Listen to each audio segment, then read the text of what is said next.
I'm Dr. Uk Suripich, a Cambodian national. សូមក្រាបថ្វាយបង្គំព្រះថេរានុថេរៈគ្រប់ព្រះអង្គជាទីសក្ការៈសូមជម្រាបសួរឯកឧត្តមប្រធានសាស្ត្រាចារ្យបណ្ឌិតដាំឆាត្រីជាទីគោរពដ៏ពងខ្ពស់បំផុតសូមគោរពជម្រាបសួរបងប្អូនខ្មែររួមឈាមទាំងអស់ជាទីនឹករលឹកនិងជាទីស្រឡាញ់ថ្ងៃនេះខ្ញុំបាទបណ្ឌិតអុកសុរពេជ្រមានសេចក្តីសោមនស្សរីករាយសូមលើកយកអត្ថបទស៊ើបអង្កេតមួយដែលក្រុមអ្នកស៊ើបអង្កេតអង់គ្លេសនិងអាមេរិកបានលាតត្រដាងការពិតក្រោមចំណងជើងថា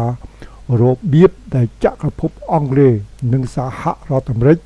បានបង្កកចក្រភពផ្លូវសូត្រថ្មីរបស់ចិន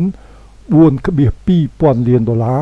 ចែកជូនជាធម្មទានដល់ជនរួមឈាមខ្មែរបានជ្រាបស្ដីពីអក្រិតកម្មឆបោកឆ្លងដែនតែពាក់ព័ន្ធនឹងប្រទេសកម្ពុជាជាពិសេសពាក់ព័ន្ធនឹងគ្រួសារហ៊ុនគណៈបកប្រជាជនកម្ពុជានិងប្រទេសចិនកុម្មុយនីសផងដែរប៉ុន្តែថ្ងៃនេះខ្ញុំសូមលើកយកតែបញ្ហាពាក់ព័ន្ធនឹងផ្លូវមួយនិងខ្សែក្រវ៉ាត់មួយរបស់ចិនមកជម្រាបជូនសិនសូមអរព្រះគុណនិងអរគុណនៅពេលដែលចក្រភពអង់គ្លេសនិងសហរដ្ឋអាមេរិកបានបង្កកទឹកប្រាក់ជាង 4.2 លានដុល្លារដែលពាក់ព័ន្ធនឹងអ្នកហិរញ្ញវត្ថុជនជាតិចិនម្នាក់ក្រុមអ្នកស៊ើបអង្កេតបានលាតត្រដាងនៅបណ្ដាញលាងលុយកខ្វក់ដ៏ស្មុគស្មាញបំផុតមួយក្នុងប្រវត្តិសាស្ត្រសម័យទំនើបនៅពីក្រោយទាំងអស់នេះគឺសាំប៉ាដែលជាស្ថាបត្យករដ៏អាថ៌កំបាំងនៃក្រុម88 Queenway និងឆៃណាសូណាន់ហ្គលដែលជាសម្ព័ន្ធភាពសម្ងាត់មួយដែលបានបង្វែរគំនិតផ្ដួចផ្ដើមផ្លូវសូត្រថ្មីរបស់ចិនទៅជាចក្រភពផ្ទាល់ខ្លួននៃទ្រព្យសម្បត្តិនៅក្រៅប្រទេសប្រតិបត្តិការតាមរយៈក្រុមហ៊ុនសម្បកនៅទីក្រុងឡុងទីក្រុងហុងកុងនិងនៅអង់ហ្គោឡាលោកសាំប៉ាបានត្បាញ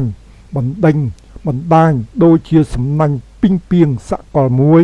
ដែលលាយឡំរវាងការទូតប្រេងឥន្ធនៈនិងអំពើពុករលួយកិច្ចព្រមព្រៀងរបស់គាត់បានសន្យាថា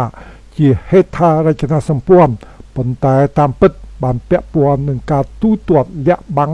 ការសូកប៉ាន់នយោបាយនិងក្រុមហ៊ុនខ្មោចដែលលាតសន្ធឹងលើទ្វីបចំនួន3វគ្គនៃវិបត្តិដែលត្រូវបានចាត់ថ្នាក់នេះបានបង្ហាញពីរបៀបដែលក្រុមអ្នកស៊ើបអង្កេតអង់គ្លេសនិងអាមេរិកបានលាតត្រដាងការពិតចាប់ពីការផ្ទេរប្រាក់រាប់ពាន់លានដុល្លារតាមរយៈធនាគារលោកខាងលិចរហូតដល់ការបង្កកទ្រព្យសម្បត្តិភ្លាមដែលបានធ្វើឲ្យក្រុមអិសរាជជនហិរញ្ញវត្ថុរបស់ចិនភ្ញាក់ផ្អើលនេះគឺជារឿងដែលមិនធ្លាប់ត្រូវបានគេនិទានអំពីការផ្លាស់ប្ដូរគម្រោងអភិវឌ្ឍន៍ដ៏ធំបំផុត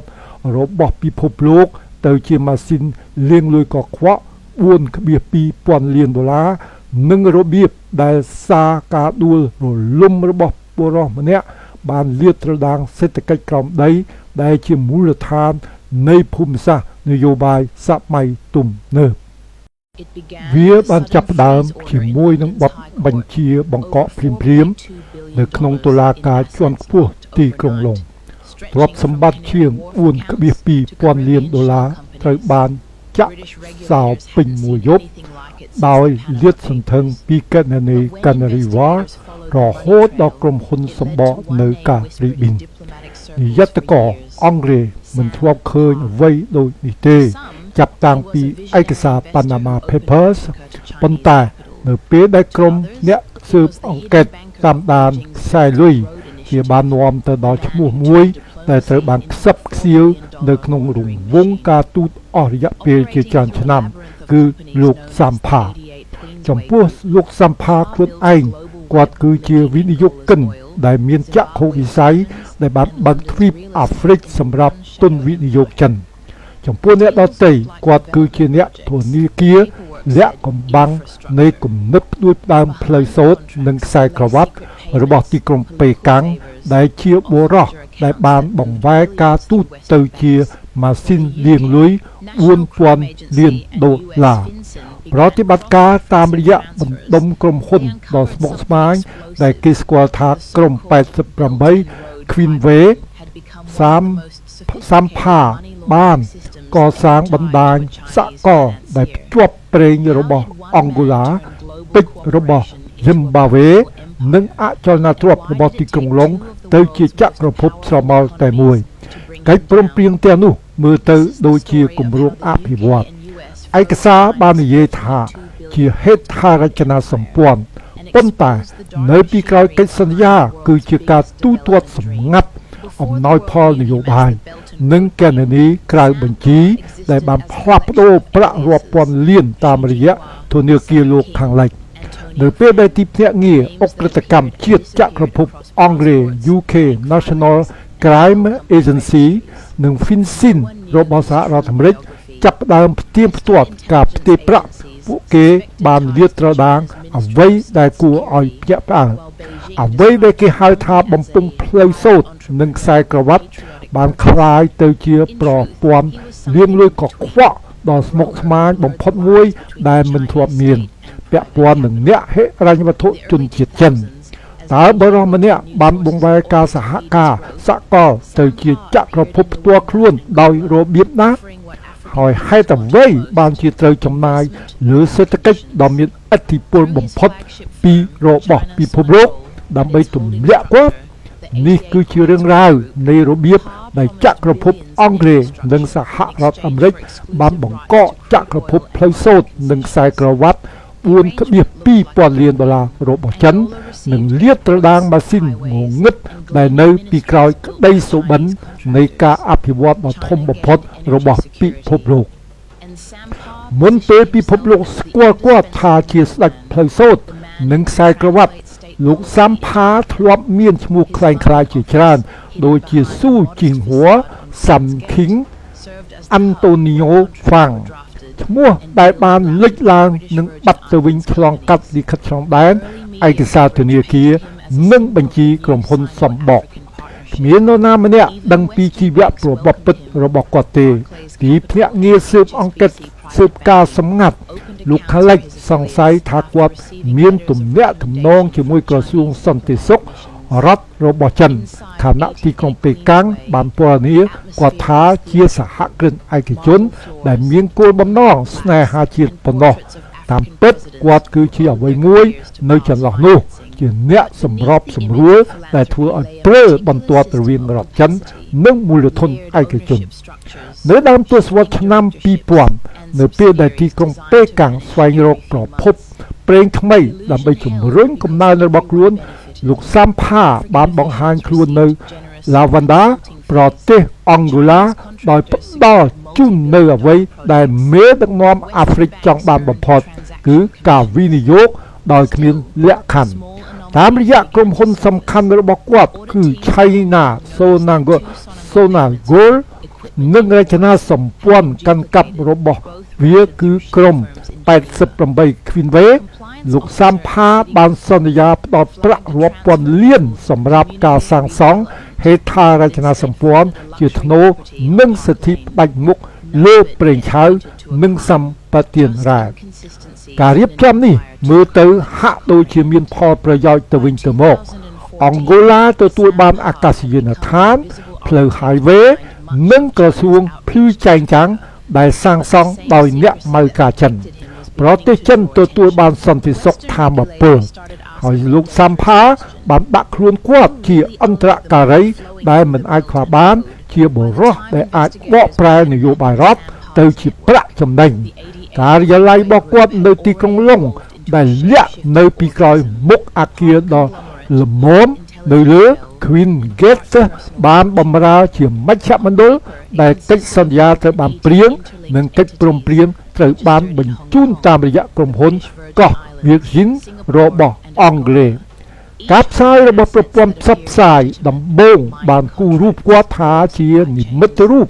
នៃភាពជាដៃគូថ្មីរវាងចិនអាហ្វ្រិកសូម្បីតែធនាគារលោកខាងលិចក៏ស្វាគមន៍គាត់ដែរ Barclays Capital និង HSBC Private Banking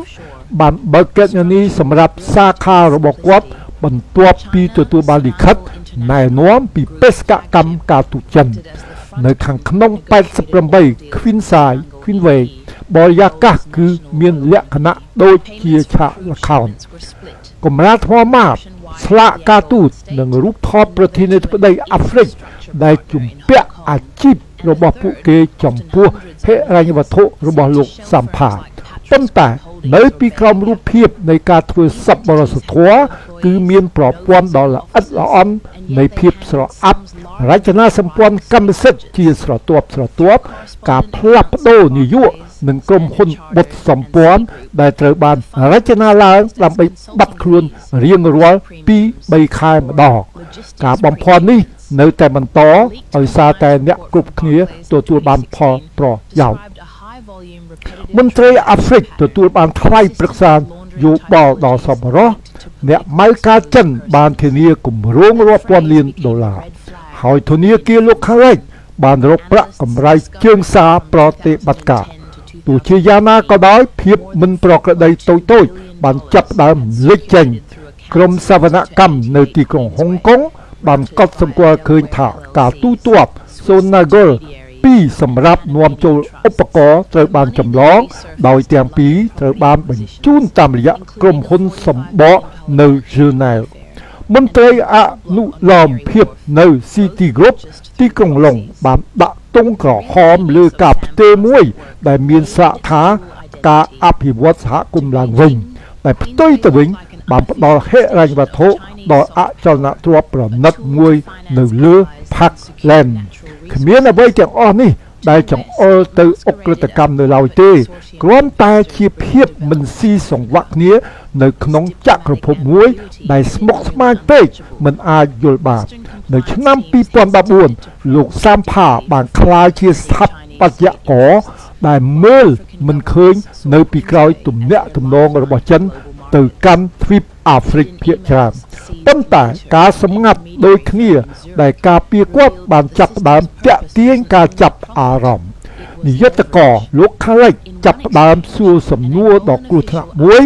តើអ្នកណាជាម្ចាស់លុយពិតប្រាកដដែលហូរតាមផ្លូវសូត្រនិងខ្សែក្រវ៉ាត់នៅពេលដែលក្រុមអ្នកស៊ើបអង្កេតចាប់ដើមគូសផែនទីបណ្ដាញរបស់លោកសាំផាក្រុម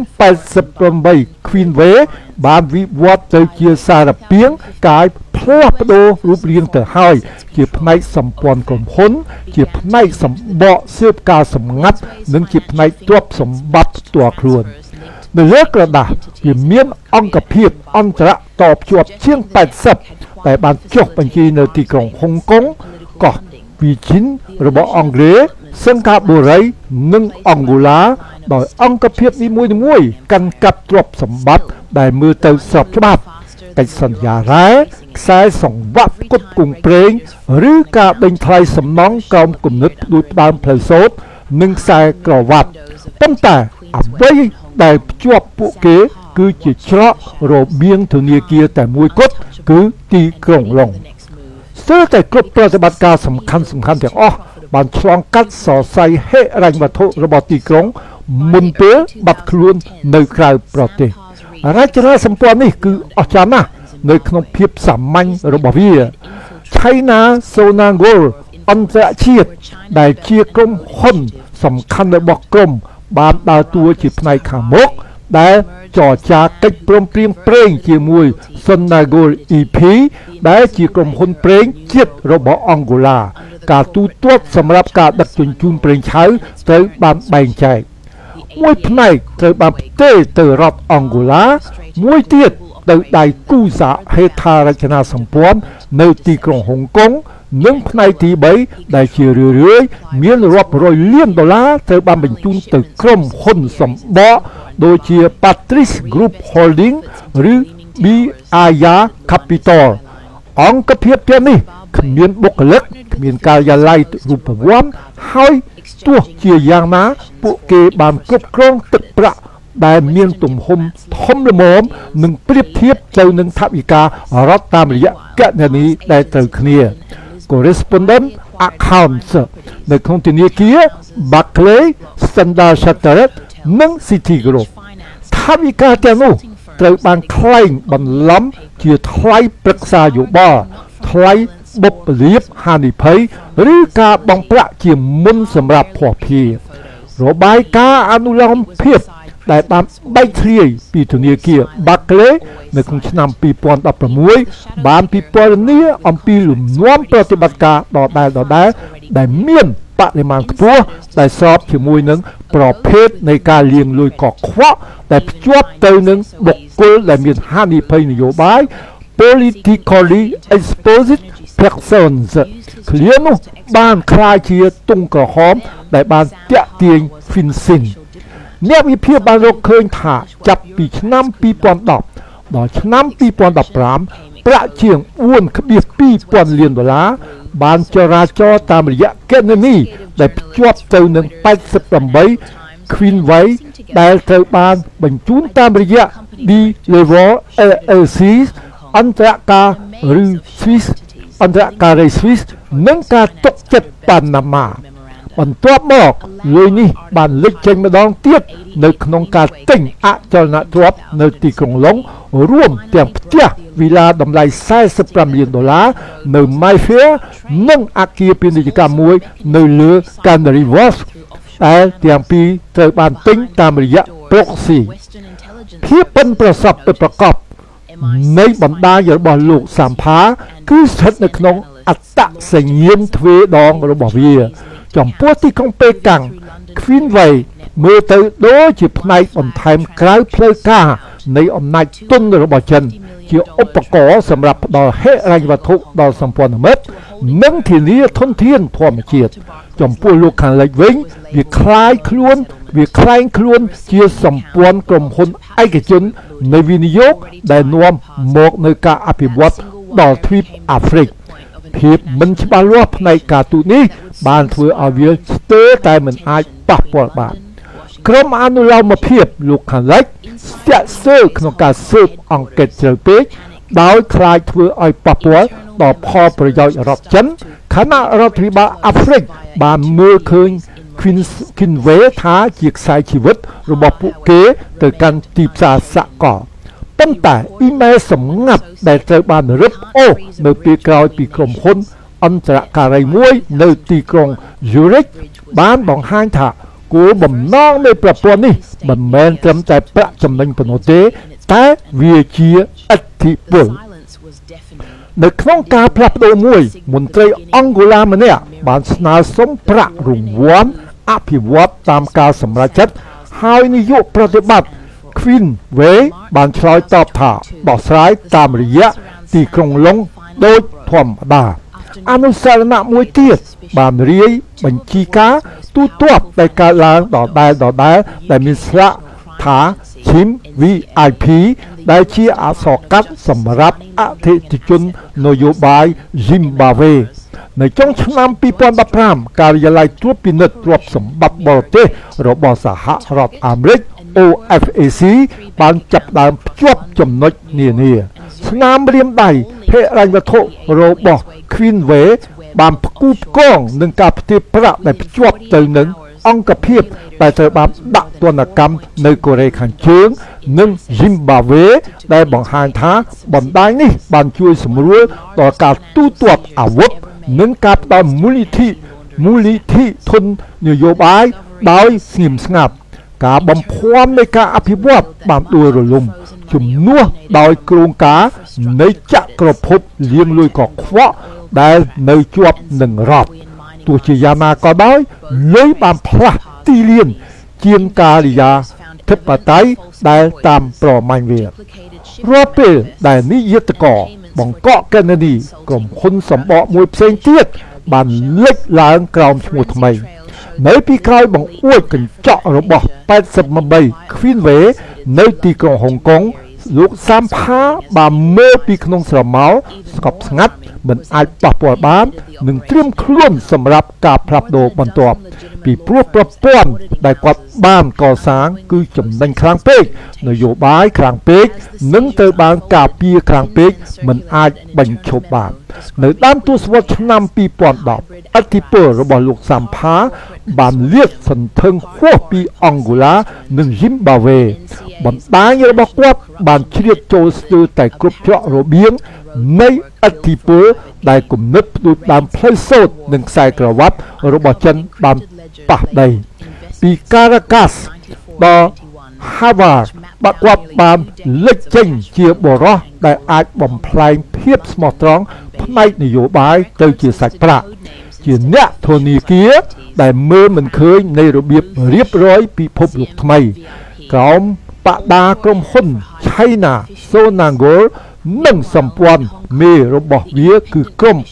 88 Queen Wai លោកសាំផាបានរៀបចំប្រតិបត្តិការសកលដែលធ្វើឲ្យពេលព្រំដែនរវាងការអភិវឌ្ឍនិងការបោកប្រាស់នៅអង់ហ្គូឡាគាត់បានគ្រប់គ្រងផ្លូវផ្គត់ផ្គង់ប្រេងដែលមានតម្លៃរាប់ពាន់លានដុល្លារដោយបញ្ជូនការដឹកជញ្ជូនតាមរយៈក្រុមហ៊ុនបុតសម្ព័ន្ធនៅសិង្ហបុរីនិងឌូបៃខណៈពេលដែលបានវិនិយោគប្រាក់ចំណេញឡើងវិញនៅក្នុងអគារភ្លឺចែងចាំងដែលរាយប៉ាយទៅទូទាំងទីក្រុងឡាវ៉ាន់ដានៅ Zimbabwe គាត់បានចាប់ដៃគូជាមួយមន្ត្រីដែលជិតស្និទ្ធនឹង Robert Mugabe ដោយផ្លាស់ប្ដូរសម្បទានរ៉ែសម្រាប់ឥណទានហេដ្ឋារចនាសម្ព័ន្ធក្រោយមកអ្នកការទូតលោកខាងលិចបានហៅកិច្ចព្រមព្រៀងទៅនោះថាជាជំនួយដែលបានបង់ខ្លួនឯងទ្វេដងទន្ទឹមនឹងនេះភ្នាក់ងាររបស់លោកសាំផានៅទីក្រុងឡុងនិងលីស្បនបានទិញអចលនទ្រព្យសំខាន់ដោយស្ងាត់ស្ងៀមផ្ទះល្វែងអគារការិយាល័យនិងសន្តាគារមាត់ទឹកដែលនីមួយៗត្រូវបានផ្ដល់ហិរញ្ញវត្ថុដោយក្រុមហ៊ុនប្រឹក្សាយោបល់ដែលគ្រាន់តែមាននៅលើក្រដាសប៉ុណ្ណោះអំណាចរបស់គាត់មិនមែនមកពីអំពើហិង្សាឬមន្តស្នេហ៍ទេតែមកពីភាពមើលមិនឃើញលោកសាំផាកម្រលេចមុខនៅក្នុងរូបថតណាស់នៅពេលដែលគាត់បង្ហាញខ្លួនគឺនៅក្បែរប្រធានាធិបតីឬរដ្ឋមន្ត្រីតែងតែញញឹមតែងតែស្ងៀមស្ងាត់គាត់គឺជាតួអង្គស្រមោលដែលបានមកដល់ជាមួយកិច្ចសន្យាដែលបានចុះហត្ថលេខារួចហើយនិងមូលនិធិដែលបានសម្អាតរួចហើយអ្នកខាងក្នុងបានពិពណ៌នាគាត់ថាជាខ្មោចដែលមានឥណទានគ្មានដែនកំណត់សូម្បីតែក្រុមហ៊ុនចិនដែលចាប់អារម្មណ៍នឹង China Sonangol ដូចជា Citic Group និង Sinopec ដែលស្វែងរកការចូលទៅក្នុងវិស័យថាមពលរបស់អាហ្វ្រិកក៏បានប្រើប្រាស់បណ្ដាញរបស់គាត់ដែរដើម្បីពន្លឿនកិច្ចព្រមព្រៀងចំពោះពួកគេលោកសាំផាគឺជាអ្នកការទូតក្រៅផ្លូវការដែលជាមនុស្សដែលអាចសម្រេចបាននៅអ្វីដែលមន្ត្រីការិយាធិបតេយ្យមិនអាចធ្វើបានប៉ុន្តែជាមួយនឹងការពង្រីកបានមកនៅការលាតត្រដាងនៅពេលដែលស្នាមជើងរបស់ Queen Sai កើតឡើងការត្រួតពិនិត្យក៏កើនឡើងផងដែរអ្នកសារព័ត៌មានស៊ើបអង្កេតពី Reuters និង Financial Times បានចាប់ផ្ដើមប្រមូលផ្ដុំលំនាំនានានិយោគក្រុមហ៊ុនដូចគ្នាអាសយដ្ឋានរួមគ្នានៅទីក្រុងហុងកុងនិងភាពវឹកវរនៃអង្គភាពសម្បកដែលភ្ជាប់លោកសាំផាទៅនឹងគម្រោងដែលផ្ដល់ហិរញ្ញវត្ថុក្រោមអនុសារណៈផ្លូវសូត្រនិងខ្សែក្រវ៉ាត់អត្ថបទដ៏សំខាន់មួយដែលមានចំណងជើងថាការតភ្ជាប់88 Queen Way នៅក្នុងឆ្នាំ2017ទីបំផុតបានបំបែកការបំភាន់ដោយបានបង្ហាញថាផ្លូវសូត្រនិងខ្សែក្រវ៉ាត់មិនមែនគ្រាន់តែជាពាណិជ្ជកម្មប៉ុណ្ណោះទេវាក៏ជាយន្តការមួយដើម្បីកែច្នៃមូលធនឡើងវិញតាមរយៈបណ្ដាញការប្រទេសផងដែរនៅពីក្រោយទ្វារបិទជិតទីភ្នាក់ងារស៊ើបការសម្ងាត់លោកខាងលិចបានចាប់ផ្ដើមចាប់អារម្មណ៍ផ្នែកស៊ើបការហិរញ្ញវត្ថុ MI6 និងអ្នកវិភាគ FinCEN បានចាប់ផ្ដើមការពិនិត្យឡើងវិញជាសម្ងាត់លើគណនីដែលភ្ជាប់ជាមួយចិនដែលផ្លាស់ទីតាមរយៈបណ្ដាញធនាគារសម្អាតទីក្រុងឡុងប្រតិបត្តិការដែលបានដាក់ទង់ក្រហមមួយបានលេចធ្លោការផ្ទេរប្រាក់$250លានពី China Sonangol ហុងកុងទៅក្រុមហ៊ុនកាន់កាប់នៅបាណាម៉ាបន្ទាប់មកទៅ Barclays London ជាកន្លែងដែលវាត្រូវបានដាក់ស្លាកថាការទូទាត់ប្រាក់កម្ចីគណនីទទួលជាកម្មសិទ្ធិរបស់ Patrick Group Ltd ដែលបានភ្ជាប់ទៅនឹងបណ្ដាញរបស់លោកសាំផារួចហើយ ការផ្ទេរតែមួយនោះបានក្លាយជាចំណុចកណ្ដាលនៃការស៊ើបអង្កេតអន្តរជាតិដែលនឹងវិលទៅរកភាពតានតឹងផ្នែកការទូតរវាងទីក្រុងឡុងទីក្រុង Washington និងទីក្រុងប៉េកាំងនៅខាងក្នុងទីស្នាក់ការកណ្ដាល Queenway ទីក្រុងហុងកុងភាពភ័យស្លន់ស្លោបានរីករាលដាលអនុស្សរណៈផ្ទៃក្នុងបានជំរុញឲ្យបុគ្គលិកបញ្ជូនលំហូរឡើងវិញតាមរយៈអន្តរការីនៅ Maurice និង Seychelles ទោះយ៉ាងណាក៏ដោយលោកសាមផានៅតែមិនរង្គោះរង្គើគាត់ត្រូវបានគេរាយការណ៍ថាបានប្រាប់សហការីម្នាក់ថាអ្នកមិនអាចបង្កកស្ពានរបស់ប្រទេសនានាបានទេទោះជាយ៉ាងណាក៏ដោយនៅឆ្នាំ2021ស្ពាននោះកំពុងប្រេះឆាជាលើកដំបូងប្រព័ន្ធផ្សព្វផ្សាយរដ្ឋចិនបានឈប់និយាយអំពី Queenway នៅក្នុងការផ្សាយរបស់ខ្លួនអំពីផ្លូវសូត្រនិងខ្សែក្រវ៉ាត់ភាពស្ងៀមស្ងាត់គឺខ្លាំងណាស់ហើយនៅលោកខាងលិចវាបានបញ្ជាក់ពីការចាប់ផ្ដើមនៃប្រតិបត្តិការ Mirrorgate ដែលជាចលនាសម្របសម្រួលដើម្បីផ្ដាច់ចក្រភពរបស់លោកសាំផាម្ដងហើយម្ដងទៀតនៅខែមីនាឆ្នាំ2022ភាពស្ងៀមស្ងាត់នៅជុំវិញលោកសាំផាទីបំផុតបានបែកបាក់បន្ទាប់ពីការសង្ស័យជិត2ទសវត្សរ៍អាជ្ញាធរឃ្លាំមើលហិរញ្ញវត្ថុដ៏មានឥទ្ធិពលបំផុតពីរបស់ពិភពលោកគឺទីភ្នាក់ងារអុក្រិតកម្មជាតិចក្រភពអង់គ្លេស NCA និងផ្នែកលាងលុយកខ្វក់នឹងការស្ដារទ្រព្យសម្បត្តិរបស់ក្រសួងយុតិធម៌សហរដ្ឋអាមេរិក MLRSS បានចាប់ផ្ដើមការវាយប្រហាររួមគ្នាដែលមានលេខកូដថាប្រតិបត្តិការ Mirrorgate គោលដៅគឺបណ្ដាញគណនីធនាគារចំនួន23នៅទូទាំងទីក្រុងឡុង New York និង Zurich ដែលទាំងអស់ត្រូវបានភ្ជាប់ទៅនឹងក្រុម88 Queenway និងបណ្ដាញ proxy ក្រៅប្រទេសរបស់ខ្លួនក្នុងរយៈពេល48ម៉ោងនិយត្តករបានបង្កកទ្រព្យសម្បត្តិជាង 4.2 លានដុល្លារដែលភ្ជាប់ទៅនឹង Queenway និងក្រុមហ៊ុនបុតសម្ព័ន្ធរបស់ខ្លួនដែលជាការរឹបអូសហិរញ្ញវត្ថុដ៏ធំបំផុតមួយដែលមិនធ្លាប់មានក្រោមច្បាប់ប្រឆាំងការលាងលុយរបស់លោកខាងលិចការរកឃើញនេះគឺគួរឲ្យភ្ញាក់ផ្អើលឯកសារសវនកម្មផ្ទៃក្នុងបានបង្ហាញថាថវិកាដែលត្រូវបានបង្កកភាគច្រើនមានប្រភពមកពីឥណទានហេដ្ឋារចនាសម្ព័ន្ធដែលភ្ជាប់ទៅនឹងកិច្ចសន្យាប្រេងរបស់អង់ហ្គូឡានិងអាជ្ញាបណ្ណរ៉ារបស់ Zimbabwe ដែលទាំងពីរត្រូវបានតាមដានទៅក្រុមហ៊ុនរបស់លោកសាំផាក្រុមអ្នកស៊ើបអង្កេតបានរកឃើញភស្តុតាងនៃវិក័យប័ត្រคล้ายៗបញ្ជីដឹកជញ្ជូនដែលបានចម្លងនិងការទូទាត់សម្រាប់ការប្រឹក្សាបច្ចេកទេសដែលត្រូវបានបញ្ជូនតាមរយៈក្រុមហ៊ុនសម្បកអង់គ្លេសនិងការរីប៊ីនផ្លូវកន្សលវិច័យបានបង្ហាញថាអិសរាជជននយោបាយនៅអាហ្វ្រិកនិងអាស៊ីត្រូវបានផ្ដល់សំណងដោយស្ងាត់ស្ងៀមតាមរយៈអន្តរការីទីក្រុងឡុងដែលក្លែងខ្លួនជាទីប្រឹក្សាច្បាប់អ្វីដែលគួរឲ្យព្រួយបារម្ភជាងនេះទៅទៀតគឺរបៀបដែលប្រតិបត្តិការនេះបានคล้ายទៅជាជ្រៅជ្រះបាត់ទៅហើយក្រុមហ៊ុនច្បាប់និងផ្ទះសវនកម្មស្របច្បាប់ជាង10បានដំណើរការឯកសាររបស់ខ្លួនដោយមិនដឹងខ្លួននៅពេលដែលការរឹបអូសបានលាតត្រដាង FinCEN បានផ្សព្វផ្សាយអនុស្សរណៈផ្ទៃក្នុងដែលពិពណ៌នាអំពី Queenway ថាជាឧបករណ៍កូនកាត់ជាផ្នែកសម្ព័ន្ធក្រុមហ៊ុននិងជាផ្នែកឧបករណ៍គោលនយោបាយការបរទេសអង្គភាពប្រឆាំងអំពើពុករលួយអន្តរជាតិនៃ NCA បានហៅវាថាជាបណ្ដាញផ្លូវសូត្រនិងខ្សែក្រវ៉ាត់ស្របគ្នាដែលត្រូវបានបង្កើតឡើងសម្រាប់ផលប្រយោជន៍ឯកជនការវាយឆ្មក់នៅ Canary Wharf និង Mayfair បានរកឃើញបញ្ជី encrypt ដែលមានស្លាកថាវត្តដាក់វិនិយោគ9421ដែលបានគូសផែនទីលំហូរសាច់ប្រាក់ជិត2ទសវត្សរ៍រវាងអង់ហ្គូឡាហុងកុងឡុងនិងប៉េកាំង កំណត់ត្រាបានរាយនាមលេខកូដជំនួសឲ្យអត្តសញ្ញាណរបស់មន្ត្រី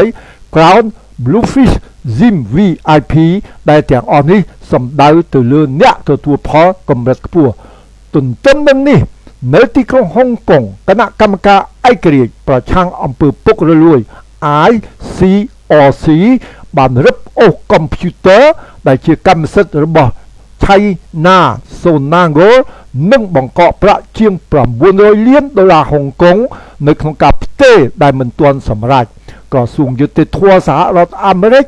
បានសម្របសម្រួលតាមរយៈគំនិតផ្ដួចផ្ដើមស្ដារទ្រព្យសម្បត្តិអង់គ្លេសគេហៅថា Cryptocurrency Asset Recovery Initiative របស់ខ្លួនដោយតាមដានមូលនិធិដែលត្រូវបានប្រើដើម្បីទិញអចលនទ្រព្យនៅ Delaware, Florida និង California ភ្នាក់ងារបានកត់សម្គាល់អាកប្បកិរិយាផ្ទេរប្រាក់ដូចគ្នា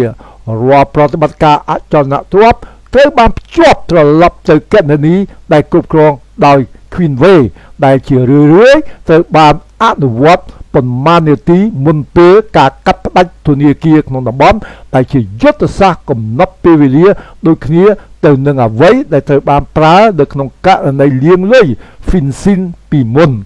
ពេញមួយឆ្នាំ2023តុលាការទាំងនៅទីក្រុងឡុងនិងទីក្រុង Washington បានដំណើរការរញ៉េរញ៉ៃដល់ស្មុគស្មាញនៃបណ្ដឹងទាមទារលោកសំផាខ្លួនឯងមិនដែលបង្ហាញខ្លួនទេគាត់ត្រូវបានគេរាយការណ៍ថាស្ថិតក្រោមការរដ្ឋបិទចលនានៅទីក្រុងប៉េកាំងការពារពីការធ្វើបច្ឆាប័ណ្ណប៉ុន្តែត្រូវបានកាត់ផ្តាច់ពីទ្រព្យសម្បត្តិនៅក្រៅប្រទេសរបស់គាត់សេចក្តីថ្លែងការណ៍ពី CITIC Group និង Sinopec បានព្យាយាមផ្តាច់ខ្លួនដោយទទូចថាពួកគេត្រូវបានបំភាន់ដោយអន្តរការីខាងក្រៅប៉ុន្តែក្រុមអ្នកស៊ើបអង្កេតលោកខាងលិចជឿជាក់ជាឯកជនថាសម្ផាបានធ្វើសកម្មភាពដោយមានចំណេះដឹងពីរដ្ឋទិដ្ឋភាព Facet State Knowledge ដោយដើរតួជាភ្នាក់ងារខ្មោចហិរញ្ញវត្ថុដែលធ្វើឲ្យពេលព្រំដែនរវាងការទូតសាធារណៈនិងការបង្កើនទ្រព្យសម្បត្តិឯកជននៅខែធ្នូឆ្នាំ2023តុលាការយុត្តិធម៌ជាន់ខ្ពស់ទីក្រុងឡុងបានបញ្ចប់បទបញ្ជារឹបអូស $4.2 លានអាមេរិកត្រូវបានរឹបអូសជាអចិន្ត្រៃយ៍ចែកចាយក្នុងចំណោមកម្មវិធីស្ដារប្រឆាំងអំពើពុករលួយនៅក្នុងចក្រភពអង់គ្លេសនិងសហរដ្ឋអាមេរិកវាគឺជាជ័យជំនះជាប្រវត្តិសាស្ត្រប៉ុន្តែវាបានមកជាមួយនឹងកំណត់ចំណាំដ៏គួរឲ្យព្រួយបារម្ភអ្នកវិភាគបានបញ្ជាក់ថាយ៉ាងហោចណាស់ $1.5 លាននៅតែបាត់បង់ដោយបានបញ្ជូនបន្តតាមរយៈក្រុមហ៊ុនដែលទើបតែបញ្ចូលថ្មីនៅ Maurice និងកម្ពុជាករណីនេះត្រូវបានបិទជាផ្លូវការទោះជាយ៉ាងណាក៏ដោយម៉ាស៊ីននៅតែដំណើរការជាចំណែកពីព្រោះអ្វីដែលប្រតិបត្តិការ Mirrorgate បានបង្ហាញមិនមែនត្រឹមតែថាលុយអាចត្រូវបានបង្កក់ប៉ុណ្ណោះទេប៉ុន្តែថាចក្រភពផ្លូវសូត្រនិងខ្សែក្រវ៉ាត់របស់លោកសំផាបានកសាងស្ថាបត្យកម្មដែលផលិតឡើងវិញដោយខ្លួនឯងដែលប្រហែលជាមិនស្លាប់ពិតប្រាកដឡើយនៅពេលដែលប្រតិបត្តិការ Mirrorgate បានបញ្ចប់ចំណងជើងព័ត៌មានបានអបអរសាទរជ័យជំនះប្រឆាំងនឹងអំពើពុករលួយប៉ុន្តែនៅខាងក្នុងការិយាល័យរបស់ NCA FinCEN និង Interpol គ្មាននរណាម្នាក់មានអារម្មណ៍ជ័យជំនះឡើយក្រុមអ្នកស៊ើបអង្កេតដឹងថាពួកគេមិនបានផ្ដាច់ប្រព័ន្ធនេះទេគ្រាន់តែរំខានវាប៉ុណ្ណោះនៅក្នុងប៉ុន្មានខែបន្ទាប់ផ្នែកខាងមុខហិរញ្ញវត្ថុថ្មីបានចាប់ផ្ដើមលេចចេញនៅទូទាំងអាស៊ីអាគ្នេយ៍និងអឺរ៉ុបខាងកើតដែលនីមួយៗឆ្លុះបញ្ចាំងពីលំនាំដែលលោកសំផាបានធ្វើឲ្យល្អឥតខ្ចោះឈ្មោះគឺខុសគ្នា Longshore Holding New Seal Capital UN Link Research ប៉ុន្តែពិធីសាស្ត្រគឺដូចគ្នាភាពជាដៃគូស្រអាប់ជាមួយក្រុមហ៊ុនដែលគ្រប់គ្រងដោយរដ្ឋក្រុមហ៊ុនសម្បកដែលលាក់នៅក្រោមស្រទាប់នៃការសម្ងាត់និងប្រតិបត្តិការដែលខ្លែងបន្លំជាហិរញ្ញវត្ថុហេដ្ឋារចនាសម្ព័ន្ធ ការផ្ដល់ទីប្រឹក្សាសម្ងាត់របស់ FinCEN នៅពាក់កណ្ដាលឆ្នាំ2024បានបង្ហាញថាអង្គភាពថ្មីទាំងនេះមួយចំនួនកំពុងប្រតិបត្តិការតាមរយៈ Dubai ភ្នំពេញនិងវៀងច័ន្ទដោយបញ្ជូនមូលនិធិពីគម្រោងផ្លេសូតនិងខ្សែក្រវ៉ាត់របស់ចិនក្រោមគំរូរូបិយប័ណ្ណ Digital Yuan និងឥណទានថាមពលបៃតងគណនេយ្យករមួយចំនួនដែលធ្លាប់ធ្វើការឲ្យ Queenway ឥឡូវនេះបានបង្ហាញខ្លួននៅលើឯកសារក្រុមហ៊ុនថ្មីទាំងនេះនិយាយម្យ៉ាងទៀតចក្រភពនេះគ្រាន់តែបានវិវត្តប៉ុណ្ណោះអ្នកវិភាគជាន់ខ្ពស់ NCA បានពិពណ៌នាវាដោយត្រង់ថាយើងបានកាត់ខ្សែភ្លើងប៉ុន្តែកម្លាំងចរន្តបានរកឃើញសៀគ្វីថ្មីទន្ទឹមនឹងនេះនៅខាងក្នុងប្រទេសចិនឈ្មោះរបស់លោកសាំផាត្រូវបានលុបចេញពីកំណត់ត្រាសាធារណៈម៉ាស៊ីនស្វែងរកមិនបានផ្ដល់លទ្ធផលអ្វីទេបញ្ជីក្រុមហ៊ុនបានជំនួសហត្ថលេខារបស់គាត់ដោយប្រុកស៊ីដោយស្ងាត់ស្ងៀមប៉ុន្តែនៅក្នុងរង្វង់ហិរញ្ញវត្ថុរឿងរ៉ាវរបស់គាត់បានคล้ายជារឿងព្រេងជាការប្រុងប្រយ័ត្នអំពីបរិសម្នាក់ដែលបានហោះហើរចិត្តអំណាចពេកហើយបានលាតត្រដាងយន្តការដែលមើលមិនឃើញនៃសាកលភាពវិបនីយកម្មរបស់ចិនអ្វីដែលធ្វើឲ្យគំរូរបស់គាត់នៅស្ថិតស្ថេរមិនមានត្រឹមតែភាពស្មុគស្មាញរបស់វាប៉ុណ្ណោះទេវាគឺជាភាពដែលអាចបត់បែនបានរបស់វាដោយលាយបញ្ចូលគ្នារវាងការទូតរដ្ឋនិងសហគ្រាសឯកជនលោកសំផាបានបង្កើតសៀវភៅណែនាំដែលបានរស់រានមានជីវិតលើសពីគាត់វាត្រូវបានចម្លងដោយអ្នកហិរញ្ញវត្ថុចំនួនថ្មីដែលយល់ថាឥទ្ធិពលអាចមានតម្លៃជាងលុយខ្លួនឯងនៅទូទាំងទ្វីបអាហ្វ្រិកនិងអាស៊ីផលវិបាកនៅតែបន្តលាតត្រដាងគម្រោងហេដ្ឋារចនាសម្ព័ន្ធរាប់សិបដែលភ្ជាប់ទៅនឹង Queenway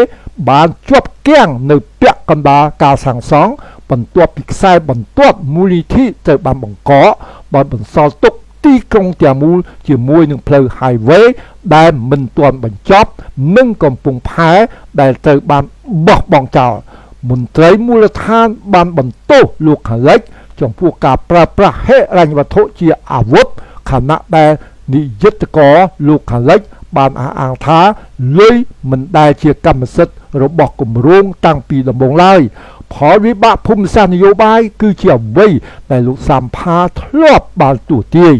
ភាពវឹកវរបង្កើតឱកាសនៅចុងឆ្នាំ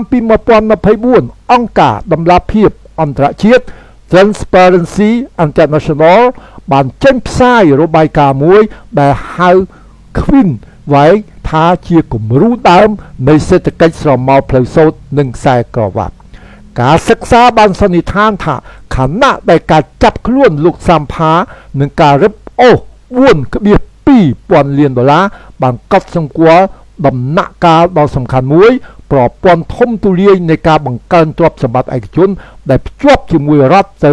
នៅតែមិនផ្លាស់ប្ដូរផ្លូវសូត្រនិងខ្សែក្រវ៉ាត់ដែលធ្លាប់ត្រូវបានគេមើលឃើញថាជានិមិត្តរូបនៃការសហការសកលបានប្រែក្លាយទៅជាការពិតទ្វេដងមួយជាសាធារណៈនិងស្រស់ស្អាតមួយទៀតត្រូវបានលាក់បាំងនិងជាសត្វប្រពន្ធដូច្នេះហើយរឿងព្រេងរបស់លោកសាំផានៅតែបន្តមិនមែនជាឈ្មោះនៅលើដីការចោទប្រកាន់នោះទេប៉ុន្តែជាខ្មោចដែលលងបន្លាចច្រករបៀងនៃហិរញ្ញវត្ថុសកលចក្រភពរបស់គាត់បានដួលរលំប៉ុន្តែការរចនារបស់គាត់នៅរស់រានមានជីវិតត្រូវបានចម្លងត្រូវបានបែងចែកអំណាចនិងបានបង្កប់នៅក្នុងប្រព័ន្ធដែលត្រូវបានបង្កើតឡើងដើម្បីបំផ្លាញវាពីព្រោះនៅក្នុងពិភពលោកដែលលោកសាំផាបានកសាងលុយមិនដែលឈប់ផ្លាស់ទីពិតប្រកបទេវាគ្រាន់តែរកឃើញផ្លូវថ្មីប៉ុណ្ណោះនៅទីបញ្ចប់ការដួលរំលំរបស់លោកសាំផាមិនសូវជាការបញ្ចប់នោះទេតែជាការភ្ញាក់រលឹកជាការរំលឹកថាអំណាចសកលលែងស្លៀកពាក់ឯកសណ្ឋានឬលើកទង់ជាតិទៀតហើយអស់រយៈពេលជាច្រើនទសវត្សរ៍គាត់បានប្រតិបត្តិការនៅចន្លោះការប្រេះឆានៃការទូតនិងមូលធននិយមដោយបង្វែរគំនិតផ្ដួចផ្ដើម ផ្លូវសូត្រនិងខ្សែក្រវ៉ាត់ទៅជាភាពវឹកវរនៃឥទ្ធិពលផ្ទាល់ខ្លួនរបស់គាត់នៅពេលដែលចក្រភពអង់គ្លេសនិងសហរដ្ឋអាមេរិកទីបំផុតបានបង្កកបណ្ដាញ 4.2 លានដុល្លាររបស់គាត់ពួកគេមិនត្រឹមតែបានលាតត្រដាងអំពើពុករលួយរបស់បរិបទម្នាក់នោះទេពួកគេបានបង្ហាញពីតម្លៃលាក់កំបាំងនៃយុគសម័យមួយដែលបានកសាងឡើងលើមហិច្ឆតាដែលមិនមានការត្រួតពិនិត្យនិងភាពស្មោះត្រង់ដែលព្រើអ្វីដែលត្រូវបានលក់ជាការសហការបានក្លាយជារូបិយប័ណ្ណអ្វីដែលបានចាប់ផ្ដើមជាការអភិវឌ្ឍបានក្លាយជាការត្រួតត្រានៅខាងក្នុងទីក្រុងប៉េកាំងភាពស្ងាត់ស្ងៀមដែលបានបន្តគឺខ្លាំងជាងការបដិសេធណាមួយលោកសំផាមិនដែលត្រូវបានស្គាល់ទោសជាផ្លូវការទេពីព្រោះការបដិសេធគាត់នឹងមានន័យថាការទទួលស្គាល់ថាតើគំរូរបស់គាត់ត្រូវបានបញ្ជូនត្រូវបានបញ្ចូលយ៉ាងជ្រៅទៅក្នុងការងើបឡើងរបស់ចិនកម្រិតណាដូច្នេះហើយចក្រភពរបស់គាត់បានបាត់ខ្លួនដោយគ្មានពិធីការត្រូវបានស្រូបចូលទៅក្នុងរលកបន្ទាប់នៃភាពជាដៃគូរដ្ឋនិងឯកជនដែលរីករាលដាលដោយស្ងៀមស្ងាត់នៅទូទាំងទ្វីបនានាអាគារនៅតែនៅដដែលប្រាក់កម្ចីនៅតែមានលបែងនៅតែបន្តមានតែឈ្មោះប៉ុណ្ណោះដែលបានផ្លាស់ប្ដូរចំពោះក្រុមអ្នកស៊ើបការអង្កេតដែលបានចំណាយពេលជាច្រើនឆ្នាំតាមរកលុយរបស់គាត់រឿងនេះបានបញ្ចប់ដោយការដឹងការពិតដ៏គួរឲ្យព្រួយបារម្ភមួយការបង្កក់ទ្រព្យសម្បត្តិគឺងាយស្រួលការបង្កក់ឥទ្ធិពលគឺមិនអាចទៅរួចទេស្រមោលដែលគាត់បានបន្សល់ទុកនៅតែ